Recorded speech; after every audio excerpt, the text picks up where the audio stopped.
So welcome to this video podcast of Insignia-EU.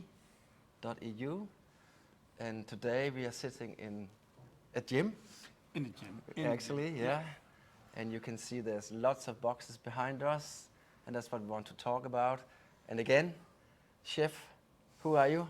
I'm Chef van der Steen, the coordinator of this study, and I'm here in Denmark at Fleming's Place to help packing all the stuff that we need for the start of the sampling, which will begin in the time slot of 20 till 23 of April. Yeah, exactly. And we actually meet pretty often at the moment. Yeah. Yeah, but it is absolutely a very hectic and busy period in the sampling because all the preparations are done and has to be done several weeks before the actual sampling will start. So, and Fleming will tell about it, but the preparations did start already weeks ago by making the shopping list, doing the actual shopping, and Fleming will tell about it, but making the first preparations, making the bottles, and this is more or less the end of this process, and then it will be sent out. But first, Fleming. So what has been done is actually Christina Grazer from Austria that used months on preparing a shopping list. We have to say that we have been packing, not only us but other institutes as well, and been packing more than 50,000 items that we can 50,000 items, and it has been a huge job, and we are tired today. And this is kind of the end of that, at least for our part, because we have had Chrissy up at our place last week, where she stayed 3 days, where we did all the packing, and she was kind of the one having the great overview on the shopping list, as we call it. And what we have been packing is for the different countries. Some countries, they have 5 citizen scientists, others have 10, some have 15, and some even have 20. And then we have to say the package is getting very, very big and heavy. Yeah, and we hope to ship it within the next few days so that it gets out to all the citizen scientists. What we have in the packages are really those 50,000 items, but we also had made kind of one standard citizen science box that our national coordinator, when they unpack it, they take it out and put it on the table, and then they can see, and then they have to prepare toolboxes, as we call it, for each single citizen scientist. And yeah, it can hurt in my stomach. Have we forgotten something? But we will see, and probably then we will solve it. And if something is missing, we ask the national coordinators go down to the shop and buy it. And this is the majority of the stuff, but the AP traps are sent by Walters from Latvia directly to the national coordinator. Been doing a lot of packing, but not every item is coming from our place here. There are others that are also sending out. And let me tell Walters from Latvia, he is shipping all the AP traps for the microplastics. And why is it from Latvia? Because they were made in Latvia, and it would be silly to send them to Denmark to pack them and send them all over Europe. So Walters did it directly to all the national coordinators. So will Ivo do from Wageningen with the propylene grids. And you know, most of the stuff he could buy, but the AP strip, which is very important in the study, has to be made piece by piece. And the University of Almeria is working already for weeks, even months, to prepare it, do the making, and this process is still running. But we do have more than half of the AP strips included in this packing. So they're really on the way, you could say. Absolutely on the way, and the rest will come. But it's a huge work because every AP strip has to be made by hand individually. And I think we have about 3,000 AP strips or more. 5,000. 5 to 6,000 AP strips that has to be prepared. And what about the wristbands? The wristbands are coming from Athens.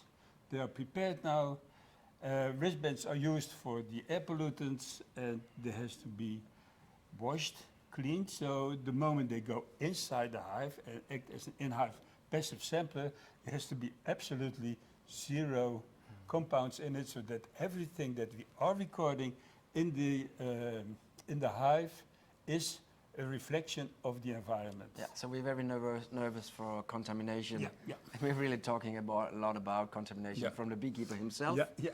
Tell us a bit about what can the beekeeper do if we don't be careful. Yeah, there is all kind of stuff, and we have indeed been discussing a lot of times. You know, the aim of the Insignia project is that we give a kind of status recording of the environment for several compounds.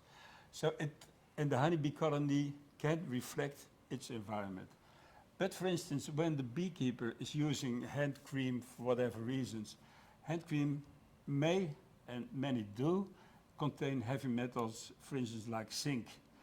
If a beekeeper touches the propolis grids, because that's what we apply for the heavy metals, with his hands without gloves, then the concentration of zinc will increase, which gives a false positive outcome. So in all the preparations and the instruction manuals, this kind of simple things can go wrong and has to be taken into account. Mention also the beekeeper is smoking cigarettes or cigars, then he will have this air pollutant compounds on his hand. So we made an instruction that where and when it's really mandatory for the beekeeper to use gloves to give a real accurate picture of what is in the environment. And therefore we also included a pilot project on the use of smokers. Yeah, yeah. And we tested, I think, 13 different kind of smoker fuels, so we kind of know the background, and therefore it's also very important for us that we know what the beekeepers are using, because they are allowed to use the smoker, and they're allowed to take care of the bees, how they used to take care of the bees. We are not kind of intervening in that direction. It's going to be on how the beekeepers are using. So, No, but not yet ready, because this is all about pollutants. But there's also another aspect of this sampling that's about the pollen diversity. Oh yeah. And the pollen diversity, we do it with pollen, of course, pollen trap. And one of the starting points in this sampling 23 is that each beekeeper uses his or her own pollen traps. But many beekeepers don't have pollen traps. So no problem, we provide them with pollen traps, and this is taken account for in Wageningen by IVO and by the national coordinators themselves. So once we start the sampling, and I said it's in the time slot of 20 till 23 April, then we start the sampling, insert all the passive samplers, pollen trap, etc. Every beekeeper will be provided with everything that he or she needs to do the job. Exactly. So we are really excited. We're really looking forward. Since we are responsible for the shipment of those ones, we want to get them on the road as fast as possible, because, you know, National Post is not the coolest thing in this world. So we're using a courier, and then we hope that it will be at our national coordinators within a week from now, more or less. And then they can start their work. And then we really have the other things that are coming from the universities and the labs and so on. And so that with the national coordinators, they can ship it to their citizen scientists. So but things takes time. Indeed, Fleming, and that's why we have to have them shipped this week, because indeed it's now the 7th of March. So when they arrive at the national coordinator's place, it will be half March. Then they have to unpack and make the preparations for their beekeepers, make their instructions, organize their workshops and online instructions within 4 weeks' time, because 4 weeks' time later we start the sampling. So it's a busy period, but we will make it. Yeah, we will make it, and we are still in good time. So there are space for minor delays. But yeah, you're right. So let's get it. Let's get it out. Let's get it out. Thank you for watching our video podcast, and Stay tuned Stay on our tuned. homepage And our newsletters. and our social media.